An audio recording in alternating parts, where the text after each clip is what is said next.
अंधेरी रात थी। आकाश में तारे झिलमिला रहे थे। लेकिन हस्तिनापुर के एक महल के भीतर एक माता के मन में भय और अपराध बोध की आंधी चल रही थी। महारानी कुंती के सामने एक नवजात शिशु सो रहा था। सूर्य के तेज से दमकता हुआ उसके कानों में दिव्य कुंडल और उसके शरीर पर स्वर्ण कवच। यह कोई साधारण शिशु नहीं था, बल्कि स्वयं सूर्य देव का पुत्र कर्ण। लेकिन विधि का विधान अटल था। कुंती अविवाहित थी और लोक लाज के डर से उन्होंने अपने पुत्र को एक छोटी सी टोकरी में रखकर गंगा की लहरों के हवाले कर दिया। यह दृश्य हृदय विदारक था। कौन जानता था कि यह बालक, जिसे जन्मते ही माता का प्रेम नहीं मिला, आगे चलकर सबसे महान दानवीर कहलाएगा। गंगा की लहरों पर बहता हुआ यह शिशु अंततः अधीरथ और राधा को मिला, जिन्होंने उसे स्नेह से पाला। लेकिन कर्ण का संघर्ष यहीं खत्म नहीं हुआ। समाज ने उसे सूत पुत्र कहकर तिरस्कृत किया था। उसे क्षत्रिय मानने से इनकार कर दिया। किंतु उसने हार नहीं मानी, बल्कि अपने भाग को खुद गढ़ने की ठानी। कर्ण बचपन से ही एक महान योद्धा बनने का सपना देखता था, लेकिन समाज की बेड़ियों ने उसे बार बार रोका। उसे राजकुमारों की तरह शिक्षा नहीं मिल सकती थी, क्योंकि वह सूत पुत्र था। लेकिन क्या एक योद्धा की योग्यता उसके जन्म से तय होती है? नहीं। कर्ण ने संकल्प लिया कि वह सर्वश्रेष्ठ धनुर्धर बनेगा। गुरु द्रोणाचार्य ने जब उसे शिष्य बनाने से इनकार कर दिया तो उसने एक और मार्ग खोजा, महान ऋषि परशुराम का। परशुराम केवल ब्राह्मणों को ही शिक्षा देते थे, इसलिए कर्ण ने स्वयं को ब्राह्मण बताकर उनसे शिक्षा ले ली। उसकी लगन और परिश्रम देखकर परशुराम ने उसे अपना सर्वश्रेष्ठ शिष्य मान लिया। लेकिन नियति को कुछ और ही मंजूर था। एक दिन जब परशुराम कर्ण की गोद में विश्राम कर रहे थे, तो एक जहरीले कीड़े ने कर्ण की जांघ में काट लिया। असहनीय पीड़ा के बावजूद कर्ण बिना हिले डुले बैठा रहा, ताकि उसके गुरु की नींद ना टूटे। जब परशुराम जागे और कर्ण का घाव देखा तो समझ गए कि यह कोई क्षत्रिय ही हो सकता है, क्योंकि इतनी सहन शक्ति ब्राह्मण में नहीं हो सकती। क्रोध में उन्होंने कर्ण को शाप दिया, जब तुम्हें अपने जीवन की सबसे बड़ी लड़ाई में ब्रह्मास्त्र की जरूरत होगी, तब तुम इसे भूल जाओगे। यह सुनते ही कर्ण का हृदय टूट गया, लेकिन उसने सिर झुकाकर यह शाप भी स्वीकार कर लिया। कर्ण के जीवन में तिरस्कार और अस्वीकृति की आंधी चलती रही। लेकिन उसकी वीरता को परखने का समय तब आया जब वह हस्तिनापुर की राजसभा में पहुंचा। वहां गुरु द्रोणाचार्य अपने शिष्यों की परीक्षा ले रहे थे। अर्जुन ने अपनी अद्भुत धनुर्विद्या का प्रदर्शन किया तो पूरा दरबार मंत्र मुग्ध रह गया। लेकिन तभी एक अपरिचित योद्धा आगे बढ़ा। कर्ण, उसने अर्जुन को चुनौती दे दी, यदि तुम्हें लगता है कि तुम सर्वश्रेष्ठ धनुर्धर हो तो मेरे साथ मुकाबला करो। पूरी सभा स्तब्ध रह गई। लेकिन तभी कर्ण पर सवाल उठने लगे, तुम कौन हो, किस कुल के हो, क्योंकि उस समय केवल क्षत्रियों को ही इस प्रतियोगिता में भाग लेने की अनुमति थी। यही वह क्षण था जब कर्ण की तकदीर बदलने वाली थी। दुर्योधन ने आगे बढ़कर कर्ण को अपनाया और उसे अंग देश का राजा घोषित कर दिया। अब कर्ण केवल एक साधारण योद्धा नहीं था, बल्कि एक सम्राट था। अब तुम्हें कोई सूत पुत्र नहीं कहेगा, अब तुम अंगराज कर्ण हो। दुर्योधन के इन शब्दों ने कर्ण के हृदय में मित्रता और अपनापन का दीप जलाया। यह मित्रता ऐसी थी जो अंत तक अमिट रही। लेकिन क्या यह मित्रता कर्ण के लिए वरदान थी या अभिशाप? कर्ण अब केवल अंग देश का राजा ही नहीं, बल्कि संपूर्ण आर्यवर्त में दानवीर के रूप में प्रसिद्ध हो चुका था। यह किसी भी याचक को खाली हाथ नहीं लौटाता था। उसकी यह विशेषता देवताओं तक पहुंच गई और एक दिन स्वयं देवराज इंद्र ने उसकी परीक्षा लेने की ठानी। महाभारत युद्ध से पहले इंद्र को चिंता थी कि कर्ण की अद्भुत शक्ति और उसकी दिव्य सुरक्षा अर्जुन के लिए घातक सिद्ध हो सकती है। कर्ण के शरीर पर जन्म से ही सूर्य देव का दिया हुआ कवच और कुंडल थे, जो उसे अमृत तत्व प्रदान करते थे। इन्हें हटाए बिना उसे पराजित करना असंभव था। इंद्र एक साधारण ब्राह्मण के भेष में कर्ण के पास आए और बोले, राजन, मैं आपसे एक दान मांगने आया हूं। मुझे आपके दिव्य कवच और कुंडल चाहिए। सभी जानते थे कि यह कवच और कुंडल कर्ण के जीवन की रक्षा करते हैं। यह कोई साधारण वस्त्र नहीं, बल्कि उसके शरीर से जुड़े हुए थे। यदि इन्हें निकाला जाए तो उसका मांस फट जाएगा, रक्त की धाराएं बह निकलेगी। लेकिन कर्ण मुस्कुराया। उसने बिना एक क्षण भी विचार किए अपने शरीर से कवच कुंडल को चीर कर निकाल दिया। रक्त से लथपथ होते हुए भी उसके चेहरे पर संतोष था। हे ब्राह्मण, मेरा जीवन युद्ध भूमि में मिले या इसी क्षण समाप्त हो जाए, लेकिन दानवीर कर्ण कभी अपने शब्दों से पीछे नहीं हटेगा। यह देखकर इंद्र भी हतप्रभ रह गए। उन्होंने कर्ण को एक वरदान दिया, तुम्हारे इस महान त्याग के बदले में तुम्हें एक दिव्य शक्ति प्रदान करता हूं। शक्ति अस्त्र, लेकिन ध्यान रखना, इसे तुम एक ही बार प्रयोग कर सकोगे।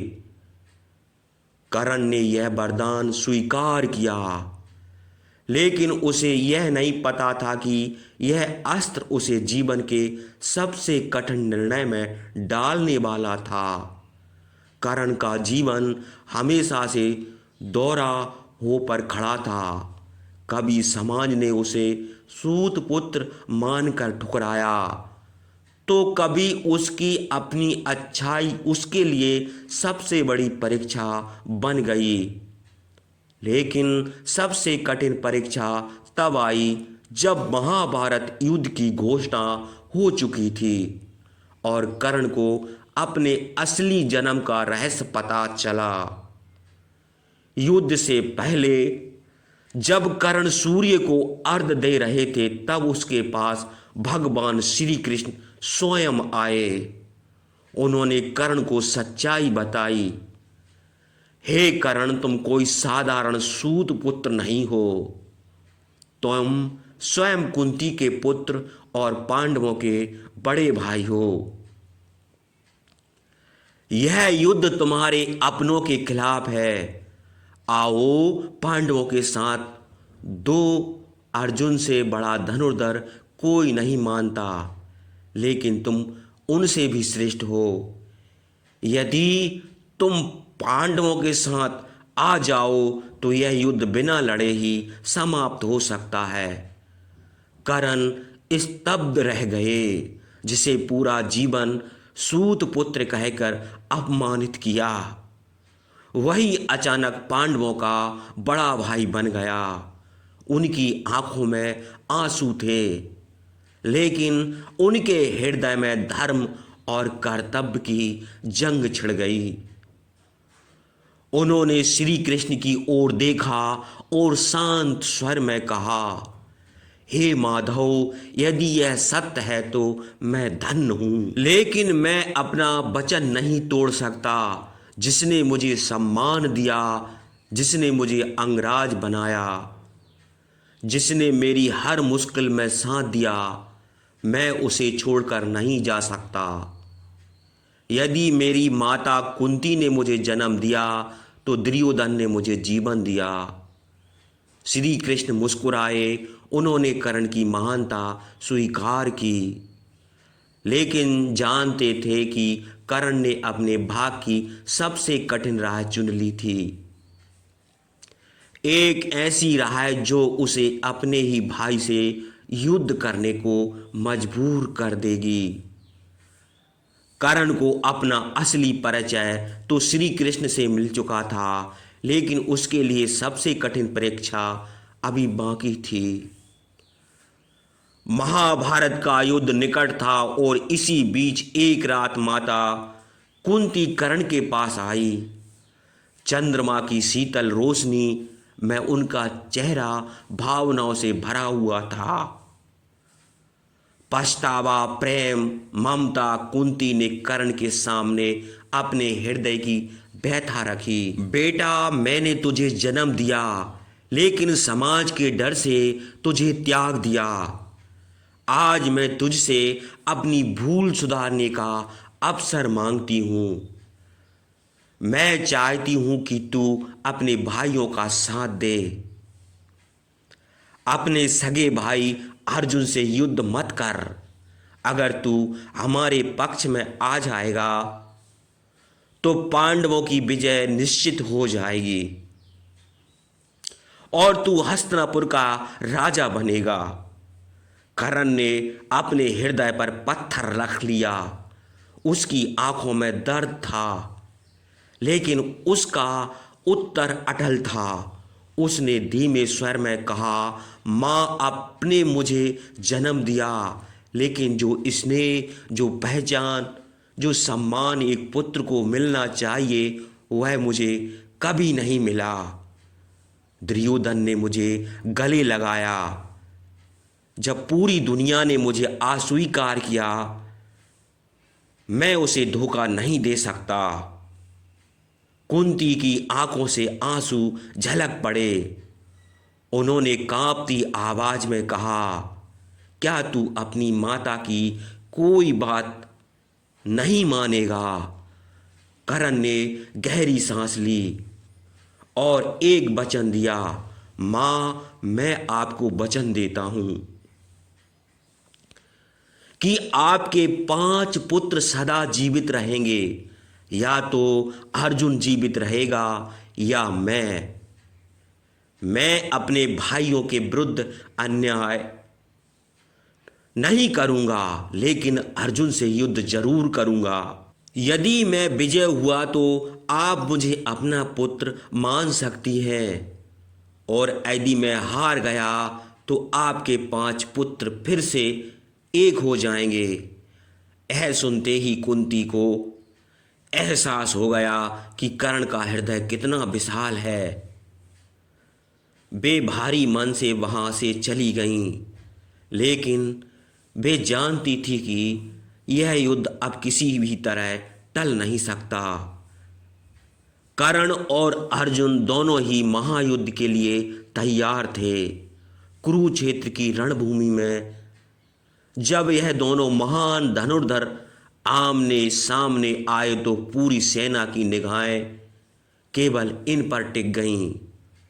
दोनों ही योद्धा अपराजय थे, लेकिन दोनों की राहें अलग एक थीं। अपने धर्म का पालन कर रहा था और दूसरा अपनी मित्रता का कर्ज चुका रहा था।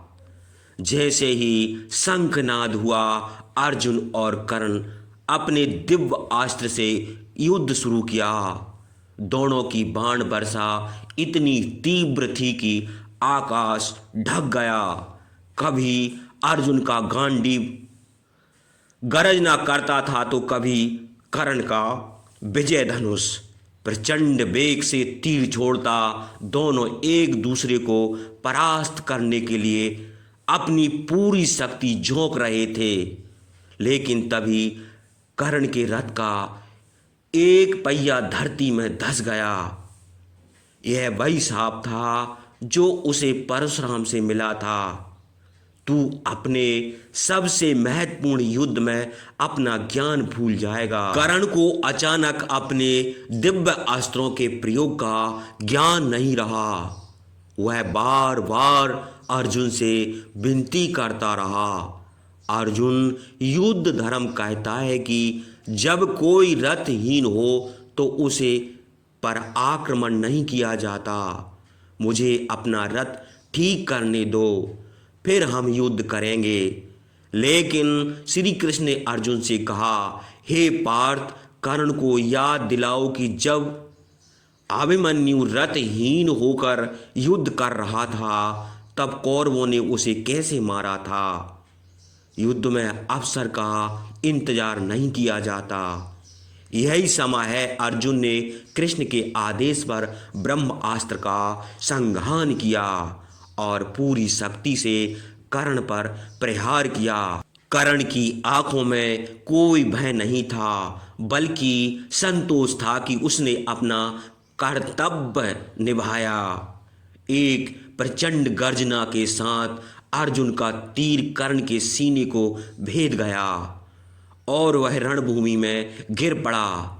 अर्जुन ने अपने सबसे बड़े प्रतिद्वंदी को परास्त कर दिया, लेकिन उसे इस विजय का कोई गर्व नहीं हुआ। कर्ण की आंखों में मृत्यु के समय भी कोई भय नहीं था, केवल संतोष था कि उसने अपना धर्म निभाया।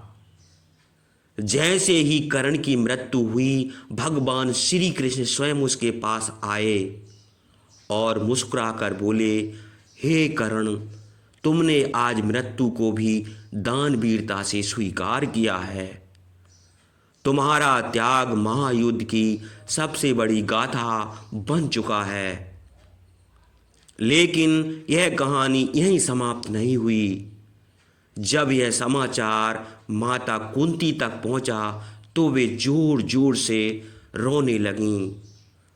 पांडवों को यह समझ नहीं आया कि उनकी माता कर्ण की मृत्यु पर इतना विलाप क्यों कर रही हैं। तभी कुंती ने अपने पुत्रों को एक रहस्य बताया जिसने पूरे महायुद्ध की कहानी बदल दी। उन्होंने भारी मन से कहा, हे धर्मराज युधिष्ठिर, हे अर्जुन, हे भीम, नकुल और सहदेव, जिस योद्धा को तुमने युद्ध में हराया वह कोई और नहीं बल्कि तुम्हारा सबसे बड़ा भाई था कर्ण। मेरा पुत्र था जिसे मैंने जन्म के समय त्याग दिया था। यह सुनते ही अर्जुन के हाथ से गांडीव छूट गया। भीम और युधिष्ठिर स्तब्ध रह गए। अर्जुन को अपने ही हाथों से अपने सगे भाई का वध करने का अपराध बोध सताने लगा। युधिष्ठिर ने क्रोध और दाहिक से भरे स्वर में कहा, हे माता, यह सत्य था तो आपने हमें पहले क्यों नहीं बताया।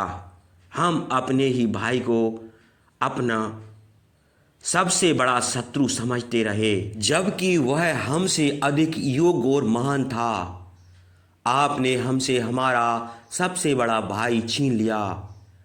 युधिष्ठिर इतने आहत हुए कि उन्होंने राजा बनने से ही इनकार कर दिया। उन्हें यह समझ नहीं आ रहा था कि यह युद्ध जीतकर उन्होंने क्या पाया और क्या खो दिया। कर्ण की मृत्यु के बाद भी उसका संघर्ष समाप्त नहीं हुआ था। जब युद्ध समाप्त हुआ तो युधिष्ठिर और अन्य पांडवों ने कर्ण के शव का अंतिम संस्कार करना चाहा, लेकिन उन्हें एक और बड़ा झटका लगा।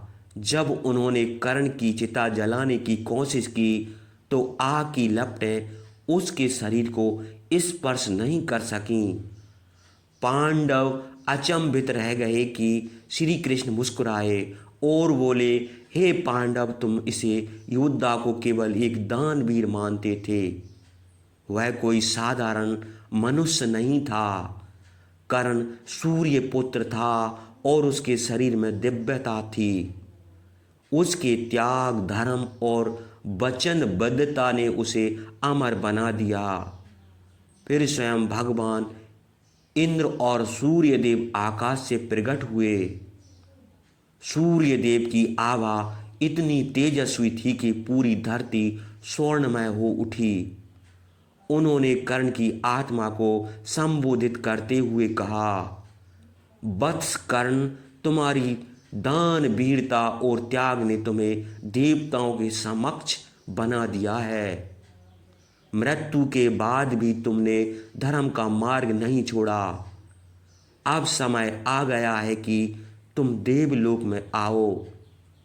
भगवान इंद्र भी आगे आए और बोले, हे कर्ण, मैं तुमसे तुम्हारे कवच कुंडल लेकर तुम्हारी परीक्षा ली थी, लेकिन तुमने बिना किसी स्वार्थ के उसे दान कर दिया।